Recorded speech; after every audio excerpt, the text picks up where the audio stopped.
wa lè yí jẹ́ o West Radio ti dòde o ẹ máa gbọ́ wa gbọ́ wa o fúnròyìn àsìkò tó pójú owó fẹ́rẹ̀ ìdárayá lóríṣiríṣi kápolówó ọjà ò kájé ó wọgbà Hosanna ló ní ẹ máa gbọ́ wa o ẹ máa gbọ́ wa. West Radio 89.3 FM àwa ni bàbá.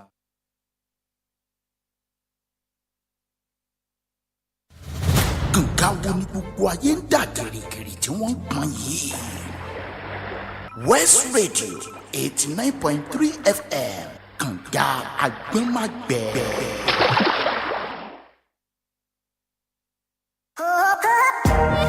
Tired of listening to the same old content? Tune in to Wells Radio 89.3 FM, the only radio other radio stations listen to.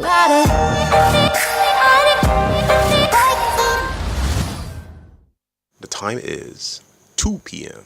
from Wells Radio 89.3 FM, your preferred wholesome radio. Láti ìkànnì kànga àgbọ̀nmágbẹ̀ 89.3 FM, gẹ́gẹ́ ní aago 2 ọ̀sán lù.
All right, good afternoon, and thank you for joining us on this great radio dial, Wells Radio 89.3 FM, your preferred wholesome radio and your state #1 family radio station.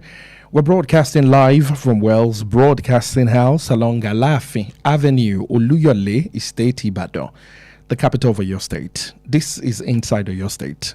Good afternoon.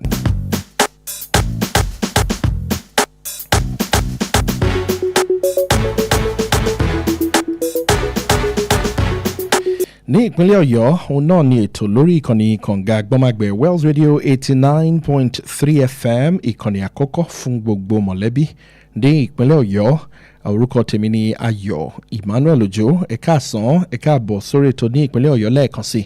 Kí lè tó ní ìpínlẹ̀ Ọ̀yọ́ wà fún fẹ̀yìn tẹ́ bá ṣẹ̀ ń gbọ́ wa fún ìgbà àkọ́kọ́? Lórí ètò ní ìpínlẹ̀ Ọ̀yọ́, níbẹ̀ ni a ti máa ń sọ̀rọ̀ gbogbo nǹkan tó bá ní ṣe pẹ̀lú ìpínlẹ̀ Ọ̀yọ́. On the program, we talk about everything and everything of your state. Tó bá ní ṣe pẹ̀lú ètò ìlera, pẹ̀lú ètò ẹ̀kọ́, ọrọ̀ ajé àti bẹ́ẹ̀ bẹ́ẹ̀ lọ. Tó bá ti ní ṣe pẹ̀lú ìpínlẹ̀ Ọ̀yọ́, lórí ètò ní ìpínlẹ̀ Ọ̀yọ́, níbẹ̀ lẹ́ ti gbọ́.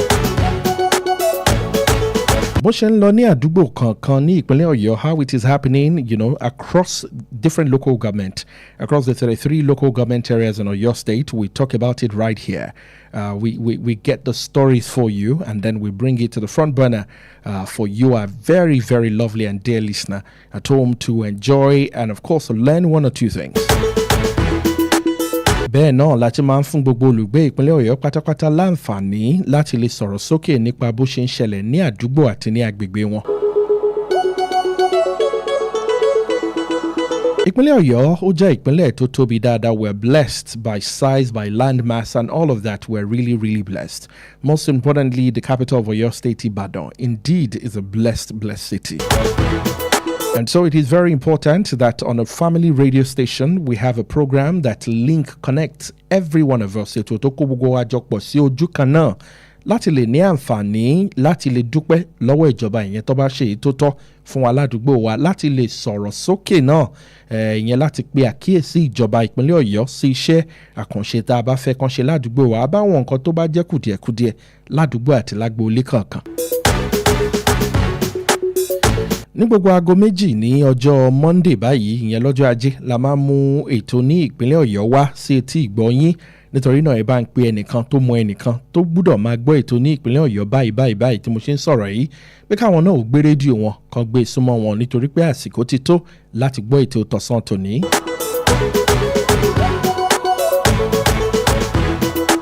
Tí mo ṣe ń bá yín sọ̀rọ̀ yìí, àǹfààní wà fún wa láti máa wo ètò yìí lójú òpó Facebook wa Wells Radio 893 FM fan page, lójú òpó Facebook Wells Radio 893 FM fan page. Ẹ̀yin náà lè rí wa wò ń bẹ̀.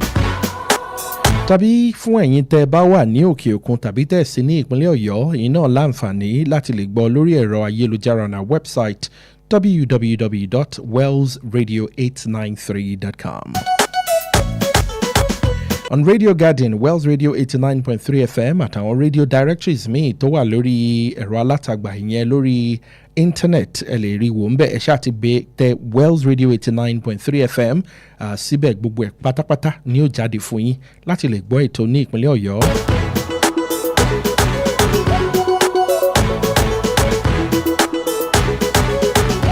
Lórí ètò ní ìpínlẹ̀ Ọ̀yọ́ fún tòní, mo ní àlejò pàtàkì tèmi àti wọn á jọ máa sọ̀rọ̀ láìpẹ́ nípa ìpínlẹ̀ Ọ̀yọ́ wa yìí náà. Ní kí la fẹ́ sọ, màá máa ṣàlàyé fún wa tásìkò ẹ̀ bá tó.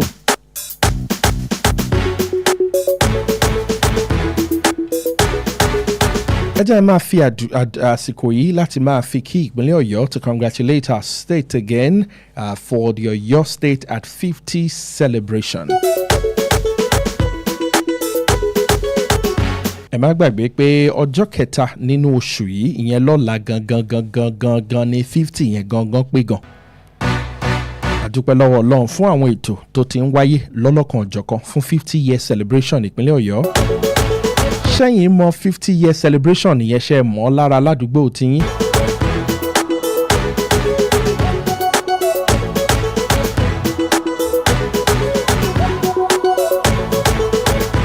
"50 years of being a state or your state." What are the signs? What are the things that we can see?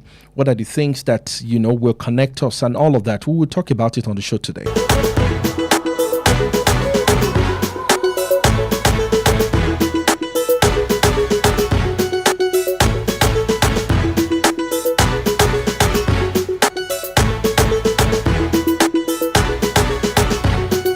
Mo ní àlejò lórí ètò lónìí tí mo ṣe sọ lẹ́ẹ̀kan tásìkò bá tó. I'm going to bring her in on Inside Oyo State today. My guest on the show today is Mrs. Bolanle Sarumi Aliyu, the first female gubernatorial aspirant here in Oyo State. And of course, Ajoma sọ̀rọ̀ nípa Oyo at 50. We're going to talk about governance, the legacy, and the future of leadership in Oyo State. Bẹ́ẹ̀ ṣe mọ̀ bá ṣe máa ń ṣe lórí ètò ní ìpínlẹ̀ Ọ̀yọ́, abala àkọ́kọ́, the first segment of the show, that ń bẹ̀rẹ̀ pé kí ló ń ṣẹlẹ̀ ládùúgbò tiyín, tẹ́yìn ti lè pè wá wọlé láti jẹ́ ká mọ̀ pé nǹkan báyìí ló ń ṣẹlẹ̀ ládùúgbò mi, òun la máa fi ń kọ́kọ́ ṣáájú. Àmọ́ nítorí àlejò mi tí mo ní lórí ètò fún tòní, abala yẹn la fi kẹ́yìn lórí ètò fún tòní. Nítorí náà gbogbo ẹ̀yin tẹ́ bá fẹ́ pè wá wọlé to let us know what is happening in your area and your community, please hold on a bit. Tásìkò ẹ̀ bá tó, máa fi nọ́mbà síta tẹ́ fi pè, ẹ máa kó jọ kí ló ń ṣẹlẹ̀ ládùúgbò tiyín. Òun ni abala tá a fi gbẹ̀yìn ètò fún tòní, nítorí àlejò mi tí màá máa bá sọ̀rọ̀ láìpẹ́ yìí.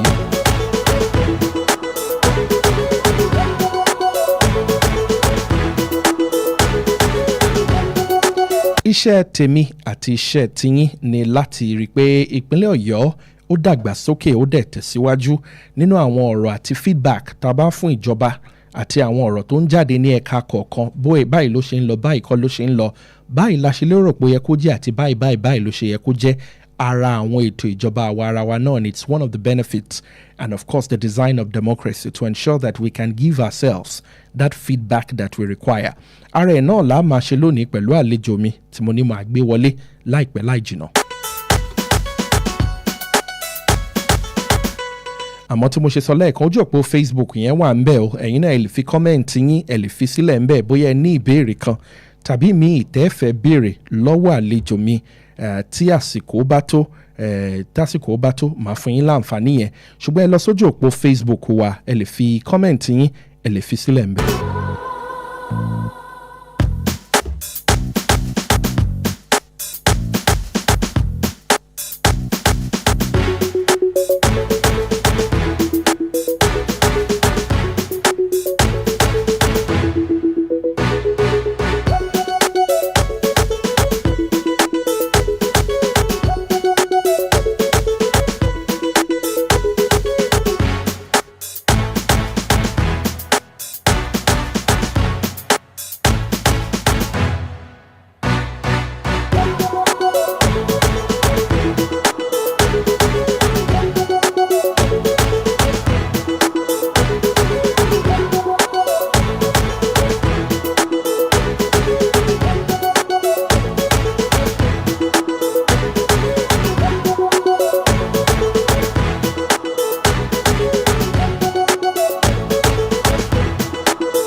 Hello, good afternoon, ma. Good afternoon. Good How are afternoon. you, I'm very well, thank you. Ṣé ń gbọ́ mi dáadáa? Good afternoon. Olúwa ṣeun. Good afternoon. Ṣàlàáfíà lẹ́wà o. All right, yeah. My guest on the show today, tí mo ṣe sọ lẹ́ẹ̀kan, a máa sọ lédè òyìnbó àti lédè Yorùbá torí pé léla wà. Mo dẹ̀ mọ̀ pé ẹ̀yin náà gbọ́ Yorùbá dáadáa. My guest on the show today is Mrs. Bolanle Sarumi Aliyu.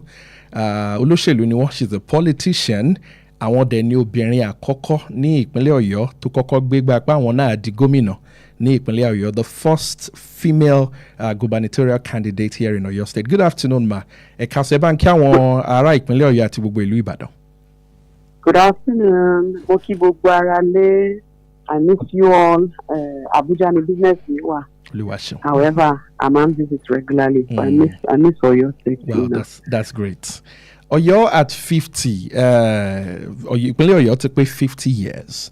And like I said to you, I want us to talk about governance, the legacy, and the future of leadership in Oyo State. Once again, fún gbogbo àwọn tó ń gbọ́ ètò ẹ̀yin náà láǹfààní láti lọ máa wò wá lójú òpó Facebook báyìí. Ẹ lè fi ìbéèrè yín sílẹ̀ ńbẹ̀ fún ìbéèrè tẹ́ bá ní fún àlejò wa. Mrs. Bolanle Sarumi Aliyu, ẹ lè fi ìbéèrè yín sílẹ̀ sí ojú òpó Facebook wa. Ẹ jẹ́ n bẹ̀rẹ̀ pẹ̀lú ìbéèrè àkọ́kọ́. Ọ̀yọ́ at 50, you know, as we reflect on the long journey of governance, from your own perspective, what has been the state's most impactful governance achievement?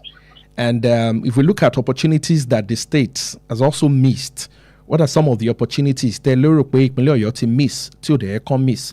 The achievement 50 years so far and possible opportunities missed that you would want to highlight. You know, everyone has their different, what's it called? Is it passion? Is it mission? Is it vision? Every governor comes in and they come with their own, their own programs they wish to lay down. The issue is when you have a deputy governor, you need to ensure that deputy governor also comes with their own plans too. That way, if you only have 4 priorities, your deputy will come with at least 3 priorities, making 7 angles will be dealt with while you're in power or while you're in governance, right? The second thing is you need to make sure the commissioners all come with programs and projects as well. Because ìwọ máa ronú line kan, line mi làwọn ronú pa. Ọ̀pọ̀lọpọ̀ àwọn èèyàn, for example, ẹni tí ó bá lọ́mọ tó ní special disability kò ní ever ronú programs láti help àwọn ọmọ tó ní special needs ní state ẹ̀. Àmọ́ tó bá ní adviser àti tó bá ní commissioner on disability, programs the commissioner yẹn bá mú wá kí gómìnà yẹn approve ẹ̀, kí funds yẹn bá pọ̀ kánjọ break ẹ̀ down kó sọ pé eléyìí ti pọ̀ jù ó yẹ lọ ná 50 million ẹ lọ ná 100 million kó jẹ́ kó nítàn lọ ṣiṣẹ́. Ẹ wá rí i pé rapid development máa yọ from everywhere, every angle, everybody máa rí ìtọ́jú. Because we are too many people and we have diverse needs from diverse tribes, etc. So the governor of Oyo State right now can only do the one that's passionate to him. However, what is the deputy doing? What are the commissioners doing? Have they all been given power to do things? Have they been given the funds to carry out projects? So the governor has faced education. I'm happy since 2019. I don't know about now, but 2019 when I joined in 2020, I know that a lot of people only afford láti dá ọmọ wọn padà sí school. Kí governor Ṣèyí Mákindé tó débẹ̀, àwọn ọmọ wa wà lórí 23 or 24 lórí WAEC ńgbà yẹn. Ìgbà tí governor débẹ̀, everything improve, numbers yẹn wà better. So he faced education, he faced health, supplied, equipment here and there. But he cannot do enough. He hasn't done enough. He needs to empower the people around him to fire different projects in different angles. Yeah? So that way we'll see more. Really enough, Rara. For example, our youth wa teba madura our youth tó wà ní Ọ̀yọ́ State. Tí wọ́n ní brain tagbari wọ́n wò. Tán ní programs, tán ní plans for ẹjọ́. Ṣé wọ́n rí empowerment? Ṣé wọ́n rí owó? If I was the governor, you see that 50 years, I would have made sure I empowered 50 people in different angles of life. 50 youths would have been set up in business. 50 traders would have been given XYZ. I can even decide to do it 50-50 per each zone in Oyo State, zone Maran. I can decide to pick 50 youths in every zone, so that's 250. So something, that would be like boom, boom, boom, which is basically empowering people. We need to empower people to thrive. I have not seen that in this government when it comes to empowerment. 50 years altogether, some of these things that you just highlighted, you just spoke specifically in reference to the sitting governor of the state.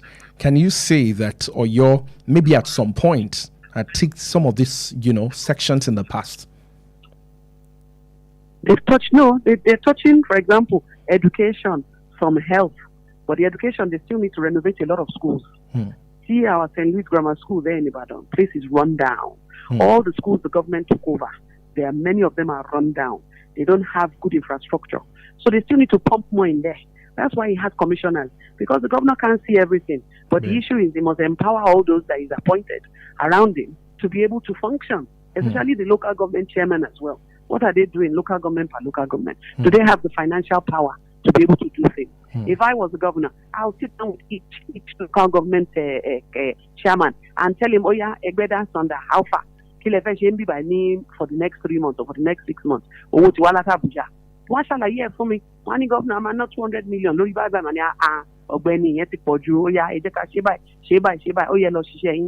the money is theirs, they will use it, and if they don't use it, you know what to do.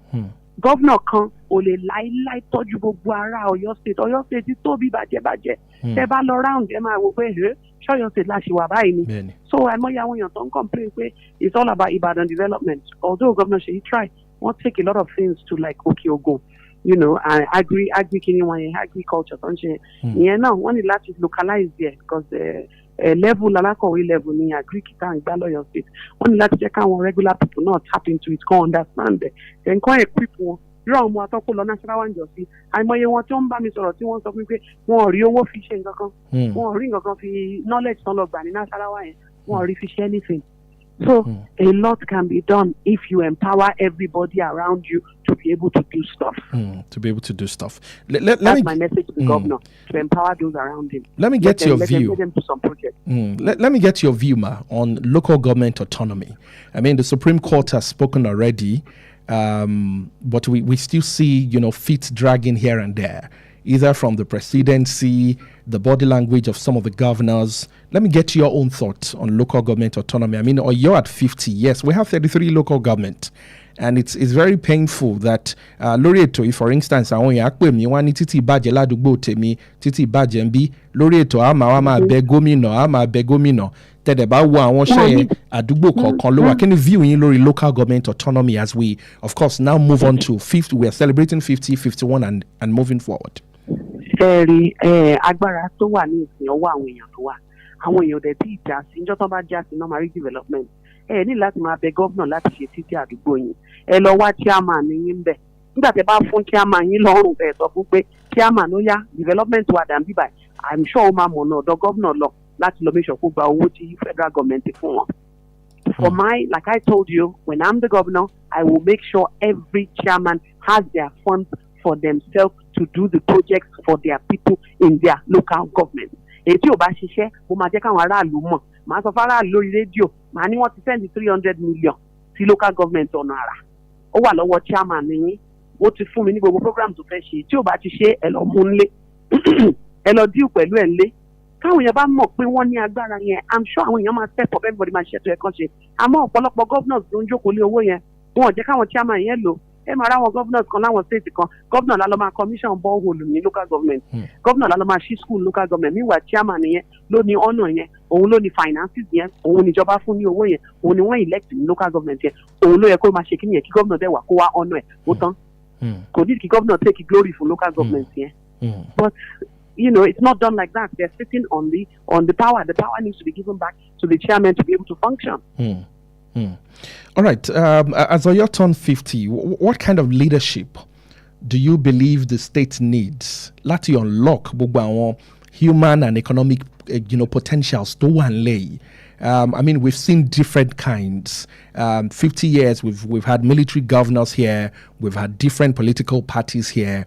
But, human economic potentials, when you talk about land, or your one so or your ilẹ̀ wà ń bẹ́ẹ̀ tó bá gbin kinní kan ó ti wù béèyàn da tomato lásán láti ojú window kitchen ẹ̀ sílẹ̀ ńlẹ̀ ó ti wù ń bẹ́ẹ̀ yẹn ẹ wà àwọn ọmọ ìpínlẹ̀ Ọ̀yọ́ bó ṣe ń ṣe dáadáa. But irú leadership wo la need to unlock that human, economic potential? You said earlier when you opened, your conversation that gómìnà kọ̀ọ̀kan á ní nǹkan tí àfojúsùn wọn, this is my agenda, this is my core, right? But unfortunately, ó ṣeé ṣe ká má rí bóyá àwọn commissioner náà agenda yìí tó bá jẹ́ ti ọ̀gá wọn náà máa tẹ̀lé. Irú leadership wo la nílò to make us progressive when it comes to human and economic potential for Oyo as we celebrate 50? We need inclusive governance. We need a selfless, generous. They have to be joined together. Because Oyo State is not fully alakowe. We have our regular people that want kawe, but one new one, what they make you one, our productive one share. So I need the government to understand those two angles, so my embrace one. To ba ri pe wale embrace gbogbo angles àwọn yẹn. Wa make sure pa àwọn tó wà lẹ́gbẹ̀ẹ́ náà ó fún wọn ní agbára láti embrace àwọn other sectors because kì í dá tán. Me, for example, I am passionate when it comes to education, passionate on health, passionate on welfareism. That's the kind of government we need. We have not seen that one. You have seen many governments in Nigeria where it's all about improving the lives of the rich alone. For example, they are busy building roads. To one build major roads there. So instead of cut transfer owó yẹn, cut reduce ẹ̀ díẹ̀, tẹ́ bá ti máa ṣe títì díẹ̀ ní major road, ẹ bá a ṣe títì inú àdúgbò táwọn èèyàn rìn lórí ẹ̀, because ọ̀pọ̀lọpọ̀ èèyàn ló máa rìn ló máa ṣubú lẹ́sẹ̀ máa kán, kò sẹ́ni tó máa fún lówó. Tó bá jẹ́ lóyìnbó ló ṣubú lórí títì àwọn èèyàn wàásù gọ́ọ̀mẹ̀ntì lásán wẹ̀, ọ̀fẹ́ ni wàá treat ẹsẹ̀ ìyẹn òṣèlè Nàìjíríà. So I need ẹni tó wà selfless, ẹni tó wà passionate, ẹni tí ò wà greedy, ẹni tí ò kí à ń pa owó, tí owó ò jọ lójú, tí ò face ẹ̀ rárá. So ready to impact lives àwọn èèyàn 100%. Irú nǹkan bẹ́ẹ̀ yẹn la need. So they're ready to share power. Ó gbọ́dọ̀ share agbára yẹn. Ẹ ṣàlàyé share agbára yẹn. Kí lẹ mean by sharing power? Ẹ ṣàlàyé dáadáa. Sharing power is very easy. Let me picture myself as the governor. I will make sure that my deputy governor tells me the sectors he's interested in. The deputy governor will have his own passion. And my friend fellow me deputy governor is architect or could just somebody about security. I'm okay, or we can handle security of the state. èmi máa ní passion tèmi lórí welfareism mi lórí empowerment mi lórí education mi lórí health right so a máa pín ní everybody máa ní sector tiwọn ẹ ní láti bẹ̀rù pé anybody ń bọ̀ wá overthrow ẹ̀ kádàrá máa ṣẹlẹ̀ destiny máa ṣẹlẹ̀ tó wáyé pé wọ́n máa overthrow ẹ̀ ìjọba ẹ̀ wọ́n máa overthrow ẹ̀ tó wáyé pé wọ́n ní overthrow ẹ̀ wọ́n ní overthrow ẹ̀ then àwọn commissioners yes wọ́n máa ń force àwọn commissioners kọ̀ọ̀kan mọ́yàn lórí for example ó lè jẹ́ nítorí coalition ló fi wọlé tó bá fi coalition wọlé àwọn èèyàn yẹn ló máa nominate èèyàn wọn fún ẹ wọ́n ti nominate èèyàn wọn fún ẹ ìwọ lọ gá wọn náà wàá pe àwọn commissioner yẹn jókòó ni pé ẹ wo ìjọba tèmi o a máa ṣiṣẹ́ ni o ṣe ti gbọ́ mi ṣe fáwọn pé ẹ ní plan láti dá nǹkan padà sí ìlú yìí ẹ ra gbé portfolio yẹn sílẹ̀ mo máa make sure pé mo dormant onítàn tí máa ti rí pé ẹni tó yẹ pé mo fún ní agbára ni bọ̀ kò mọ́ lò àbí kò lò dáadáa kò lò fáwọn aráàlú mo máa make sure pé mo ṣe kí ni mo disengage ẹ indirectly because mi ò lè remove ẹ because slot ni tó fi gbéyàn wọlé so wọ́n máa mọ̀ pé wo obìnrin yìí fẹ́ ṣiṣẹ́ ni ẹ tó fẹ́ join ẹ o gbọ́dọ̀ ready àti ṣiṣẹ́ ẹ lè pín power you can share the power not one person must be like a mini god in a state it's wrong and that's why we are where we are in Nigeria. Basa ẹ̀yin àti gómìnà Ṣèyí Mákindé ẹ ti jọ ṣiṣẹ́ rí ṣé ara àwọn nǹkan tẹ́ sọ yìí nìdí tẹ́ fi fiṣẹ́ yẹn lẹ̀ ṣe lè ṣàlàyé fún wa. kí lẹ sọ láti ẹni ṣe ara wọn. mo lẹ́yìn àti gómìnà Ṣèyí Mákindé ẹ ti jọ ṣiṣẹ́ rí ẹ ti bá wọn ṣiṣẹ́ rí ẹ dẹ̀ sọ̀rọ̀ ń pa sharing of power mo fẹ́ mọ̀ kí nìdí tẹ́ fi fiṣẹ́ yẹn lẹ̀ àbí ẹ̀yin tẹ́ fẹ́ di gómìnà ìpínlẹ̀ Ọ̀yọ́ kì bá dáa káwọn èèyàn ti rí yín síwájú àti síwájú sí dáadáa. àwọn èèyàn rí mi síwájú wọn dẹ̀ rí mi síwájú dáadáa. Àbújá lẹ wà báyìí kí ló tẹ́ fiṣẹ́ yẹn lẹ̀ ń gbà yẹn.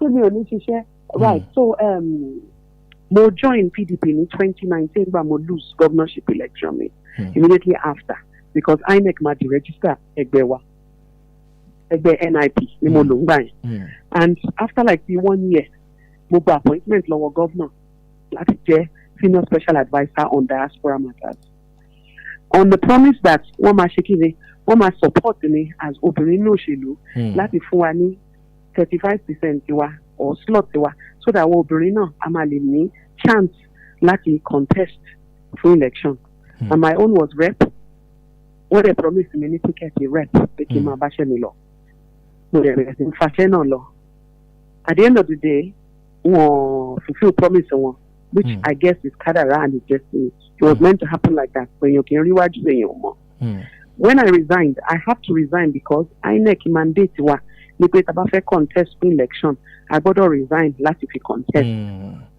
so mo lọ resign on the same promise pé governor máa fún mi ní ticket rep because wọ́n fún àwọn ọkùnrin 13 ní ticket wọn ní different local government. ṣùgbọ́n wọn fẹ́yìn. wọn fún èmi ní Ìbàdàn náà wọ́n dẹ̀ fún 13 other men ní rep wọ́n dẹ̀ fún ọkùnrin mẹ́ta ní senate ticket wọ́n tún fún ọkùnrin náà 30 ní assembly ọkùnrin àwọn obìnrin yẹn ló jà ìkan nu wọn leader ló help ẹ ìkejì jà fún ni ó dẹ̀ get ẹ so I had to resign so it's not as if mo bá wọn jà or anything and when I joined him I saw him as a prudent person so he's very prudent I know that one that's what I saw then and at the end of the day any project him back come up pẹ̀lú he always supports it he always signs on it but I made sure it wasn't anything to go my kówó or to my náwó as in saying my náwó ìjọba everything I did it plainly it was very very low àìmọ̀ ìgbà tí mo ná owó tèmi náà láti make sure pé mo succeed lọ́fíìsì yẹn because portfolio mi mo lè fẹ́ káwọn èèyàn rí pé òkè o mo ti gba appointment ní state báyìí o iṣẹ́ tí mo ṣe rè o mo lè gba appointment náà rí l'Abuja náà iṣẹ́ tí mo ṣe rè so yeah and I enjoyed it for those 2 years I managed láti repatriate ọmọ 400 padà wá sí Nàìjíríà tó jẹ́ ọmọ ìpínlẹ̀ Ọ̀yọ́ àbí ìpínlẹ̀ Ọ̀yọ́ àti 12 other states ní Nàìjíríà wọ́n ti kó wọn lẹ́rú lọ sí ìlú Lebanon ìyà dẹ̀ ń jẹ wọ́n gan gbà yẹn ní COVID wà ń ta so ọ̀pọ̀lọpọ̀ wọn ò rí bí sùn mọ́ and everything immediately tẹ̀lé àti work on it àti gbé wọn padà wálé àdẹ̀tún gbé ọmọ kan náà wá látòkè Ògùn ó lọ ṣe masters ẹ̀ ní Turkey ọmọ yẹn ò tí ì lójú 6 months lọ́nbẹ̀ tó fi ya wèrè ó láwọn ọ̀rẹ́ ń lo drug so ó dà nípọ́n fóun náà ní drug yẹn náà lò fóun náà ṣe ya wèrè ní ọdún kan làwọn òbí ẹ̀ ò rí rárá bàtọ́dẹ̀ wá sọ́fíìsì mi immediately mo contact the Turkish ambassador mo fún wọn picture ọmọ náà mo fún wọn credential ẹ̀ ní square tó ṣe ń ṣe masters nígbà yẹn 6 months tó ṣe 6 months of it wọ́n dẹ̀ bá mi rí ọmọ yẹn mo dẹ̀ ní káwọn mi gbé padà wálé àdẹ̀lọ́gbé lẹ́kọ̀ọ́ ní airport èmi àti bàbá àti màmá ẹ̀ náà so I am happy I was able to do that. And the boy came back for Are Yao. Are Yao kept on the plan. My young one, what are títí tó pé àwọn wọ̀nyí pé wọ́n ti ya wèrè. At the end of the day, depression, many things, no drugs, no patient, no missing. But only tọ́jú, only àdúrà, only gbogbo ẹ̀. Ara ọmọ yẹn yá within 2 months. Ó dẹ̀ bẹ̀rẹ̀ sí ń bá mi ṣiṣẹ́. Mo employ l'office mi náà ní Ìbàdàn bẹ́ẹ̀ as my own private PA. Ó ṣe bí 3 months tó fi ríṣẹ́ mi fún computer kìíní tó fẹ́ lọ ṣe. Yeah. That's beautiful. Let's talk about women. Let's talk about women empowerment. I mean, from your story, nínú ìwọ̀nba tẹ́ ra sọ fún wa yìí, kò jọ wípé tá bá ń sọ̀rọ̀ nípa obìnrin nínú òṣèlú ní ìpínlẹ̀ Ọ̀yọ́, ó wà níbi tó yẹ kó wà. Ojú wo lẹ́yìn fi wo òṣèlú àti obìnrin, bí mo ṣe sọ lẹ́ẹ̀kan, ẹ̀yin lóbìnrin àkọ́kọ́ tó máa kọ́kọ́ gbìyànjú ẹ̀ pé èmi náà fẹ́ di gómìnà ìpínlẹ̀ Ọ̀yọ́. Ṣùgbọ́n tẹ́ ẹ bá dúró sẹ́yìn nìkan lè ń ríra yín bó ló ṣe rí òṣèlú àti obìnrin ní ìpínlẹ̀ Ọ̀yọ́. You're at 50 la pé women in politics. I mean, we can see you, we can see a few other women, but can we truly say that we are there fully embracing women into politics and giving them a voice? You know, such. Fún wa ní voice yo, fún wa ní support yo, and the governor really disappoint you. Àwọn obìnrin tá a jáde ní 2023 yìí at almost 20 something. Àwọn obìnrin tó jáde fún rep wọ́n tó mẹ́ta àbí mẹ́rin. Àwọn obìnrin tó jáde fún assembly wọ́n tó 20 something ní last election wa yìí. And ní government house there and there ní governor dúró tó ń wo gbogbo wa lójú báyìí. Àwọn obìnrin yẹn náà wà ń bẹ, gbogbo wa turn up àwa ń bẹ. Wọ́n fi ń yé àwọn leaders tó wà ń bẹ pé ó yá o, ẹ jẹ́ fún mi ní Ìbàdàn North local government yo, ẹ bá mi gbé Fagbóorin, ẹ fún mi lólúyọ̀lé, ẹ bá mi fún Jagaban. So one choose local government tán fẹ́, wọ́n fi àwọn èèyàn wọn ọkùnrin síbẹ̀. Wọ́n á wo gómìnà lójú báyìí pé gómìnà ẹ máa bímọ obìnrin. Àwọn obìnrin tá a wá dúró tá a pọ̀ báyìí nǹkan. Nínú àwọn obìnrin mẹ́rin tá a jáde fún rẹ́ẹ̀pù, ẹ rí obìnrin kankan fún nínú mẹ́rin àbí obìnrin méjì àbí mẹ́ta fún. Ẹ wá fún ọkùnrin 13 ní ticket, ẹ wá ní káwa ká máa lọ primary. So it was disappointing. He actually hurt me because I saw him do it and it was live and he could have amended it, but he never did. Same thing with the assembly people too. Àwọn obìnrin tó jáde fún assembly wọ́n tó 20 something. So ǹgbà míì ẹ máa ń rò power kì í jáde ni. Àwọn obìnrin ń jáde àmọ́ wọ́n knock wọn, wọ́n dẹ̀ ń show wọn ni. A dẹ̀ lè ní free and fair. A lè ní free and fair primary or free and fair election. Tẹ́ bá ti step up àwọn obìnrin díẹ̀. Tẹ́ bá ti gbé wọn sókè díẹ̀. A béèrè fún too much. Nínú rep 14 ẹ̀fọ́bìnrin ní mẹ́ta àbí mẹ́rin nínú ẹ̀. Ṣé yẹn pọ̀ jù? Nínú senate yín mẹ́ta ẹ̀fọ́bìnrin lẹ́yọ̀kan nínú ẹ̀. Ṣé yẹn pọ̀ jù? Nínú assembly 32 ẹ fún wa ní mẹ́jọ àbí mẹ́wàá nínú ẹ̀. Ṣé yẹn pọ̀ jù? Gómìnà wa scope wa wọ́n ní ní meeting yìí a máa fóbìnrin mẹ́ta, mo fẹ́ obìnrin mẹ́ta ní rep, mo fẹ́ obìnrin mẹ́ta l'assembly yìí kò ní o. Wọ́n lò fún wa so that àní bínú àní kúrò a máa dúró a máa wò bọ̀ tí lóòrùn jọ náà tí kankan ò ṣẹlẹ̀ kò dẹ̀ rí bẹ́ẹ̀ kò dẹ̀ ṣẹlẹ̀ bẹ́ẹ̀ and the power was in his hand. Gómìnà ló ra fọ́ọ̀mù gbogbo àwọn èèyàn tó contest yìí o. Àwa tá lọ ra fọ́ọ̀mù àtàndáwó ló ń tiwa ni. Gómìnà ti ra fọ́ọ̀mù 14 ó ti ra fọ́ọ̀mù senate mẹ́ta. Ṣé ní pé bí Nàìjíríà ṣe rí nìyẹn ìgbà wà lóbìnrin fẹ́ débẹ̀. Ìgbà wo la fẹ́ débẹ̀ àǹtí wa ló dé gan sọ̀fẹ́ ká débẹ̀ náà mo fẹ́ mọ ìdí tí wọ́n fẹ́ kóbìnrin déjọba. Ṣọ́ọ̀tì mọ̀ pé tá a bá débẹ̀ àwa la máa tó kínní yìí àwa la máa tú gbogbo ẹ̀ síta àwọn ayé á rí i pé àṣà bíi amọ ló yẹ ká máa fi sórí ipò ìta àti fi láti ẹjọ́ ẹ̀ ó dà ní pé tí wọ́n fẹ́ káwọn èèyàn mọ̀ nìyẹn àwọn èèyàn dẹ̀ máa mọ̀ 2027 láti Ọlọ́run. Tẹ́ bá fẹ́ fi gómìnà Ṣèyí Mákindé àti ìjọba wọn sórí èsùnwọ̀n 1/10 bó lẹ́ ṣe gírèdì wọn ibo lẹ́ ti páàsì wọn ẹ ti mọ̀ pé ti sọ̀rọ̀ nípa ètò ẹ̀kọ́ àmọ́ nípa bóyá road infrastructure àti bẹ́ẹ̀ bẹ́ẹ̀ lọ tẹ́ bá fẹ́ gbé wọn sórí òṣùwọ̀n bó lẹ́ gbé wọn lé. Mo ti ń ṣe nǹkan tó yẹ pé mi nìkan opinion mi ni opinion many people ní Ọ̀yọ́ state ni because gbogbo alárí gbogbo tó ń lọ lórí education wọn kọjá 4 or 5. Why?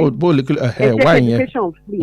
Ẹ jẹ́ kí education free but at the end of the day báwo ni classrooms yẹn ṣe rí ṣáwọn ọmọ yín lè jókòó sínú ẹ̀ báwo ni infrastructure ṣe rí ṣé wọ́n ní sports area ṣé wọ́n níbi tó ti lè máa ṣeré àbí wọ́n wọnú igbó wọ́n ṣubú wọ́n òkúta gbẹ̀ wà ń bẹ̀ fáwọn ọmọ yẹn so it's 4/10 lórí health náà same 4/10 why àìmọye primary health center ṣe pé kò sí anybody ń bẹ̀ láti attend sáwọn èèyàn properly kò sí kí náà máa ń pè náà enough things wọ́n lè lò fún àwọn èèyàn ní gbogbo primary health centers yìí and why this is happening is because fáwọn local government ní autonomy wọn láti lọ ṣe kíni láti lọ tọ́jú gbogbo primary health centers wọn because lè rí gbogbo ẹ̀tàn gómìnà àwọn èèyàn yìí máa yí yín ká máa sọ fún yín pé kò sí problem ń lù ú àwọn aráàlú ń fẹ́ yín irọ́ ni ẹ wọ mọ́tò ńjọ́ kan lọ sí gbogbo primary health centers yẹn kò lè gba ju 3 days lọ kẹ́ máa note ẹ̀ down kẹ́ máa wo problems tó wà ń bẹ̀ hospital wa náà di Ọ̀yọ́ òun náà nígbà tó kọ́kọ́ bẹ̀rẹ̀ very okay very good at the end of the day ní ìsìn tá bá fẹ́ rí doctor wá ní padà wá 2 weeks time wá ní padà wá ní many weeks time it is wrong.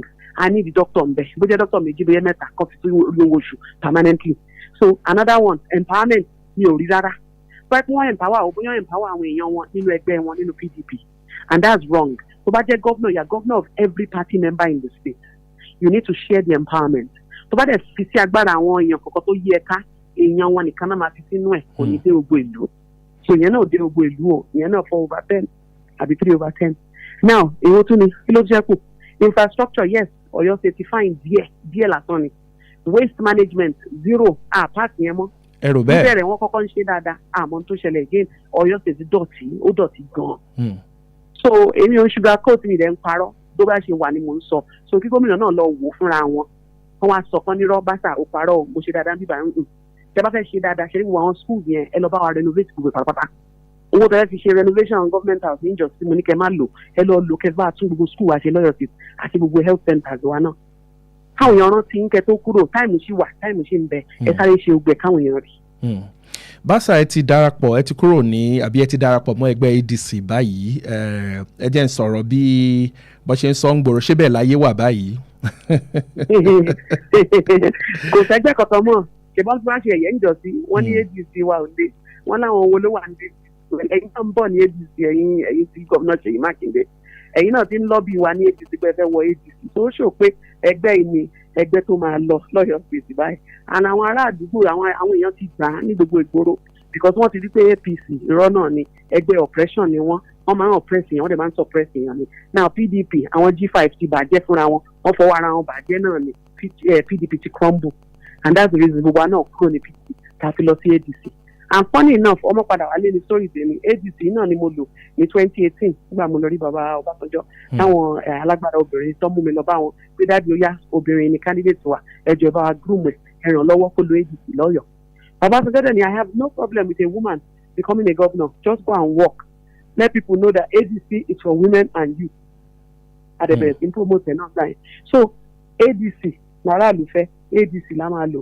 ẹ̀yin yàn tẹ́ ń gbọ́ mi ẹjọ́ mo bẹ̀ yín mo rọ̀ yín ẹ kọ́ lọ gba bóta káàdì ẹ má ti polówó ìbò ọlọ́jọ́ yẹn jẹ́ wa ẹ má ti polówó. wọ́n ní gómìnà náà ń bọ̀ nu ẹgbẹ́ wa kò sí PDP kankan mọ́ àìmọye àwọn èèyàn tó ní wọn ká tó ti ń pè lọ́tún ló ti pa àwọn fẹ́ máa bọ̀ ní èdè. a máa wò bọ̀ let's talk about the future of Oyo State.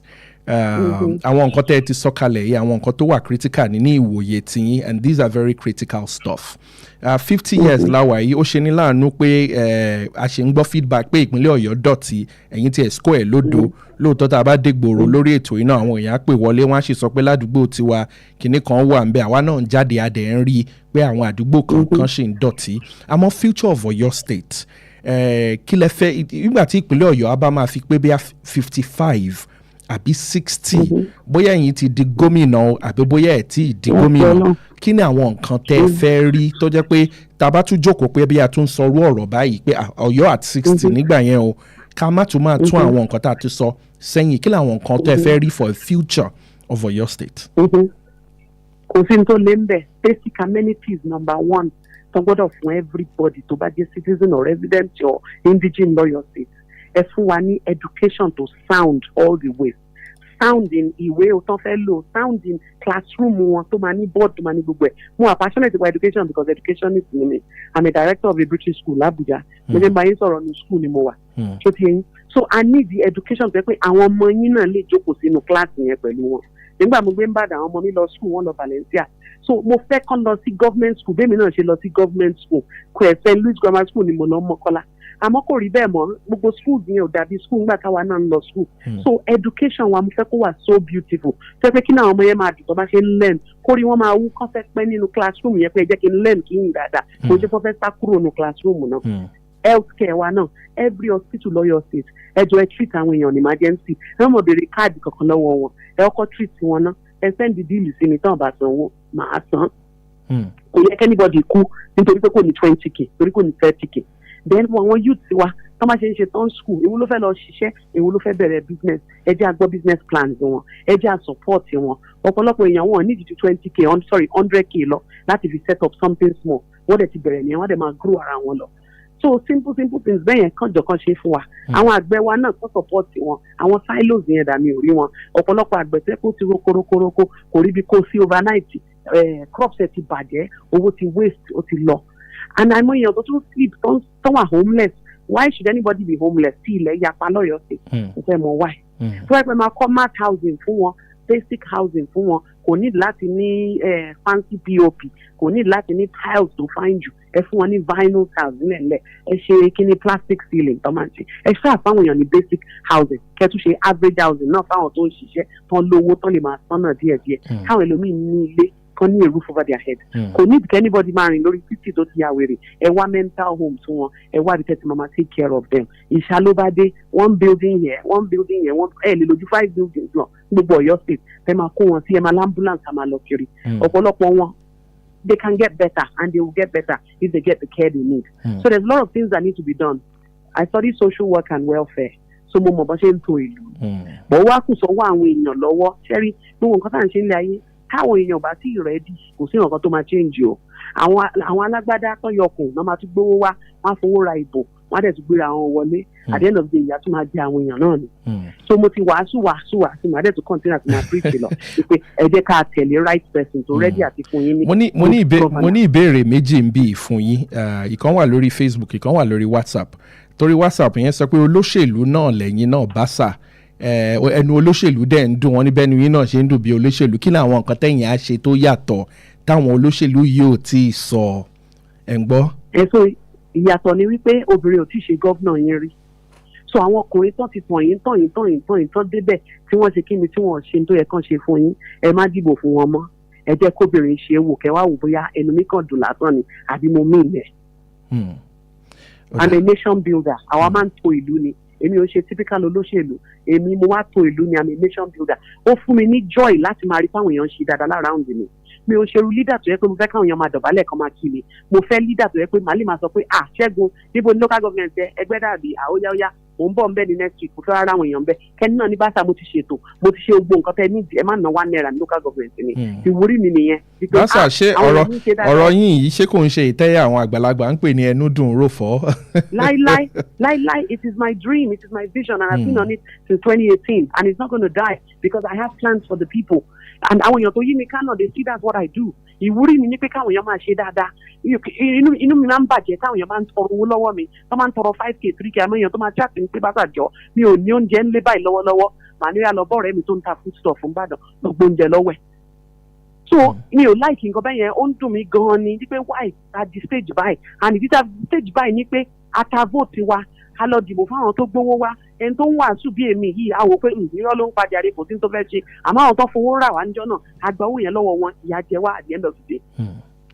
Ẹ gamble lórí obìnrin ò tí ì sọ ilé rí fún yín. Ẹ ṣeun gan basa fún àsìkò yín. Ọ̀yọ́ at 50 ẹ̀yin náà kí ìpínlẹ̀ Ọ̀yọ́ at 50 yẹn wá jẹ́ máa lọ.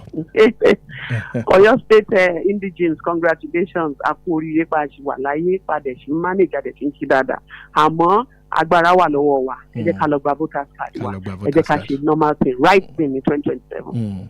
Kẹ́ ẹ tó lọ báṣà ẹnìkan sọ ọ̀rọ̀ kan láìpẹ́ yìí nígbà tí mo fi flyer síta kí màá gbà yín lálejò ẹni ṣé obìnrin yìí ṣé wọ́n ń ṣòyìnbó ní ó di gómìnà wa ń pèlè Ọ̀yọ́ ń gbọ́ ṣòyìnbó lẹ́yìn. Lóòótọ́ ẹ gbọ́ Yorùbá dáadáa ṣùgbọ́n òyìnbó náà ti gbọ́ Yorùbá báyìí o. Ó tiẹ̀ dá tó sọ pé òyìnbó ni mí kan tẹ́lẹ̀ wọ́n máa ní mo bóra ni àwọn èèyàn tí wọ́n mọ̀ pé mixed race ni mí, òyìnbó ni mọ́mì mi, Tàríyù lórúkọ ẹ̀, Ìbàdàn lẹ̀ ló gbé fún 25 years. 25 years. So bẹ́ẹ̀ ni Ìbàdàn gbogbo àdàgbà sí Ìbàdàn ló bí mi sí UCH gbogbo ẹ̀, so Yorùbá ni mí, Yorùbá pọ́nbélé, àmàlà gan mo jẹ lọ́sàn-án. Olúwaṣọ. Ẹ ṣeun gan basa fún time yìí. Thank you so much. Thank you so much for your time. I appreciate. Thank you so much. Thank you so much, Basa. God bless you. Yes, ma'am. Ẹ jẹ́ ń sáré dókè lọ́hùn tí ń bá wa padà dé a sáré mú abala kí ló ń ṣẹlẹ̀ ládùúgbò tìyín tí ẹ fẹ́ kí ìjọba ìpínlẹ̀ Ọ̀yọ́ kí wọ́n ṣiṣẹ́ lórí àbí any feedback láti ọ̀rọ̀ tèmi àti Madam Bọ́láńlé Sàrùmí Basa tí wọ́n jẹ́ ẹni àkọ́kọ́ ìyẹn obìnrin àkọ́kọ́ tó kọ́kọ́ gbé gbàdìbò láti di gómìnà ìyẹn lóbìnrin ní ìpínlẹ̀ Ọ̀yọ́. Ẹ jẹ́ ń sáré dókè lọ́hùn tí n bá dé a wá máa sọ̀rọ̀ síwájú sí ẹ kú kalẹ̀. Christ Ambassadors International College is a private, co-educational Christian day and boarding school located at Alafin Avenue, OYO State, Ibadan. We offer a blend of Nigerian and British curricula designed to nurture global leaders with godly values. With world-class facilities, exciting co-curricular programs, exceptional pastoral care, and outstanding academic results, we ensure your child's dream becomes a reality. Our entrance examination for 2026-2027 academic session will hold on Saturday, 14th February 2026 at 8 a.m. For inquiries, please call 0704-530-8414 or 0814-177-2806 or visit www.christambassadorscollege.com. Christ Ambassadors International College, nurturing global and godly scholars.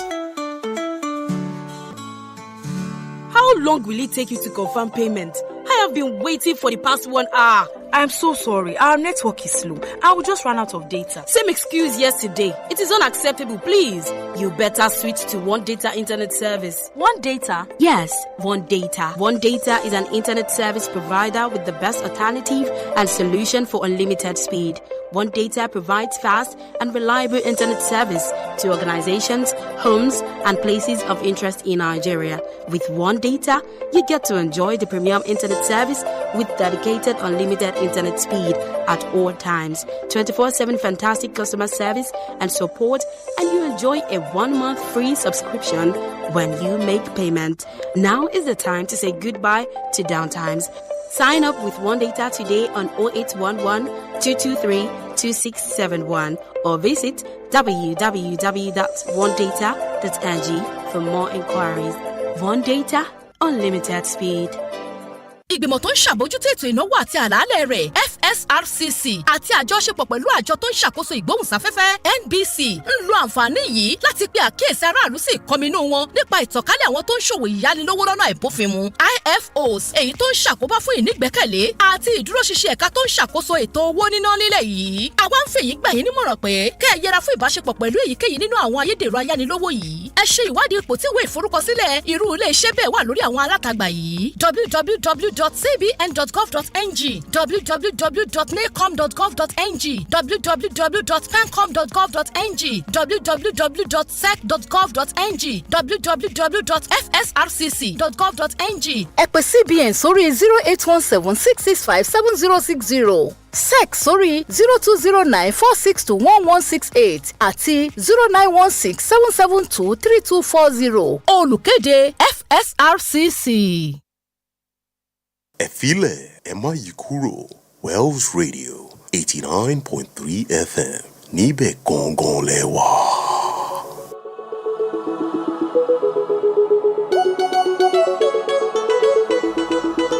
Ẹ káàbọ̀ padà sórí ètò ní ìpínlẹ̀ Ọ̀yọ́. Inside Oyo State is a program on Wells Radio 89.3 FM. Àlejò mi tí mo bá sọ̀rọ̀ tán láìpẹ́ yìí, àwọn ni Mrs. Bọ́láńlé Sàrùmí Aliyu tí wọ́n jẹ́ obìnrin àkọ́kọ́ tó kọ́kọ́ gbé ìgbà àdìbò láti di gómìnà yẹn lóbìnrin ní ìpínlẹ̀ Ọ̀yọ́. Àwọn náà dẹ̀ ti sọ̀rọ̀ nípa àwọn nǹkan tí wọ́n rí ní, of course, bá ṣe ń ṣe Ọ̀yọ́ at 50 celebration tí ó ń lọ lọ́wọ́ báyìí. Ẹ má gbàgbé pé ọ̀la gangan ìyẹn tó jẹ́ ọjọ́ kẹta nínú oṣù kejì ọdún 2026 ó ń gan ní ìpínlẹ̀ Ọ̀yọ́ pé 50 years old ìyẹn gangan. Ẹ̀yin náà fẹ́ rí ìpínlẹ̀ Ọ̀yọ́ tó dùn wò àti ìpínlẹ̀ Ọ̀yọ́ tó tẹ̀síwájú, kí lẹ fẹ́ rí gan-an, kí làwọn nǹkan tẹ́ lè gbà ní ìmọ̀ràn fún ìjọba bá a ṣe ń tẹ̀síwájú nínú ìrìn àjò yìí. 0916-893-1000 tàbí 0915-3-4-893. Bẹ́ẹ̀ náà ni 0911-3-4-893. Lẹ́ẹ̀kan sí 0916-893-1000, 0915-333-4893 tàbí 0911-3-4-893. Ẹ lè fi àǹfààní yẹn náà jẹ́ kí n mọ̀ bó ṣe ń lọ ní àdúgbò tiyín o. Kí ni iṣẹ́ tó ń lọ ládùúgbò tiyín tí ẹ fẹ́ jẹ́ kí ẹ fẹ́ pe àkíyèsí wa sí? èyí tó tó àtèyí tí ò tó ẹ jẹ́ àmọ́ ń pa. Hello, ẹ káàsán. No, please see me. Hello. When you come, no, don't go inside. When you come back, hello, good afternoon. Ẹ káàsán. Ẹ káàsán sá. Yes, sir. À ń gbádùn rédíò yìí gan-an, Wells Radio kọ́ nìyẹn. Bẹ́ẹ̀ ni Wells Radio náà ni orúkọ yín àti bọ́lá ti ń pè wá. Orúkọ mi ni Táyọ̀, regular caller yín náà ni. Mr. Táyọ̀, ẹ káàsán, ẹ káàsán. Ẹ mọ̀ pé òyìnbó la máa ń sọ láàárọ̀ mi, ìwà dóhùn yẹn mọ̀ pẹ̀lú Yorùbá. Ọmọ Yorùbá ni mí. Ẹ ṣeun gan sa, yes sir. Yes sir. Ó yá sir. Iléeṣẹ́ yẹn máa dàgbà sí. A máa lọ sókè sí lágbára Ọlọ́run. Láìpẹ́ láì jìnnà iléeṣẹ́ rédíò yìí máa di number 1 ní Nàìjíríà. Àmín, ẹ ṣeun gan. Amen. Ìwájú ọ̀pọ̀ ibi tí yóò máa rí sí. Àmín, ẹ ṣeun gan, Mr. Táyọ̀. Ṣé ẹ rí odò ọ̀nà lèmi ń gbé? Ṣé ilé ẹni tí Ìbàdàn bí náà bí mi níbi 50 ọdún sẹ́yìn ibẹ̀ mo ti ka gbọ́ òwe mi. Ìyá omi ń jẹ wá ní odò ọ̀nà àpáta. Odò ọ̀nà àpáta. Ìyá omi kò dé rí bẹ́ẹ̀ tẹ́lẹ̀. Now, ní àárọ̀ báyìí mo pe àwọn tó wá bá wa kànga wa gbé 45,000 náà máa gbà. Because àdúgbò wọ̀ ṣe gbẹ́ bọ́ o. Kí wọ́n fọwọ́n bẹ́ẹ̀ ni pé a fẹ́ kí gómìnà olóríire kó jọ kó jẹ́ kómi ẹ̀rọ kó máa ya padà. Nígbà àkàlà à ń romi ẹ̀rọ lò. Ẹ̀ ń romi ẹ̀rọ. Bẹ́ẹ̀ ni lódò ọ̀nà àpáta ní gbogbo ọ̀nà àkàkọ́ Akínyẹmí nǹkan kan yẹn omi ya tá ń romi wẹ̀ tá ń romi kò sómi mọ́. Mo tún wá fẹ́ kí gómìnà wa olóríire kó jọ ṣẹ́rí tí tó bá di àárọ̀ báyìí láti nǹkan bí aago 9 ẹ lè gba àpáta ẹ lè gba ọdún ọ̀nà láti ayára àti mímọ̀ bóyá ẹ mọ gbogbo ọ̀nà yẹn. Bẹ́ẹ̀ ni sàmúlò. Bẹ́ẹ̀ dé Fátímọ̀ ó dọ̀pẹ́ máa múyàn pa ni. So that nígbà ayé akálà gba gómìnà kọ́ náà fọ̀rùn kẹ ó ṣe títì tẹ́wá ti yà níbi mọ́sálásí àsárùdín yẹn ẹ máa gbà ní agboolé bọ̀ ẹ lọ yọ ní Fátímọ̀ ẹ nígbà nígboro ẹ nígbà títì fẹ́dárù rárá tó ń da ọ̀tẹ̀ ó gba gádà àgọ́gbìrà lọ kó lé ó gba bẹ̀ ẹ lọ Fátímọ̀ lẹ́yìn tí lọ jáde so nípa bẹ́ẹ̀ there was a less traffic hold up on that road so Africa bá a ṣe yẹn náà iná wa ní ìgbà bí oṣù méjì sẹ́yìn àbí oṣù kan àbùsà mo lọ sí Òwèrè tí ẹ bá rí nǹkan tí opposition òdì máa ń ṣe ní Òwèrè báyìí Òwèrè olóró national grid mọ́nà iná tí ara wọn ni wọ́n ń lò àbẹ̀mọ́ gómìnà wa náà ó dàbí wọn náà ti ṣe orúkọ bẹ́ẹ̀ lọ́yọ̀ state náà kan jọ Ọlọ́run á fún wọn ṣe o iléeṣẹ́ rédíò akú àjọ̀dún 50 ọdún ìpínlẹ̀ Ọ̀yọ́ wa o ó tù wà lára àdá fún wa o ẹ ṣeun gan Mr. Tayo ẹ ṣeun gan God bless you ẹ ṣeun gan sir yes sir hello ẹ káàsán.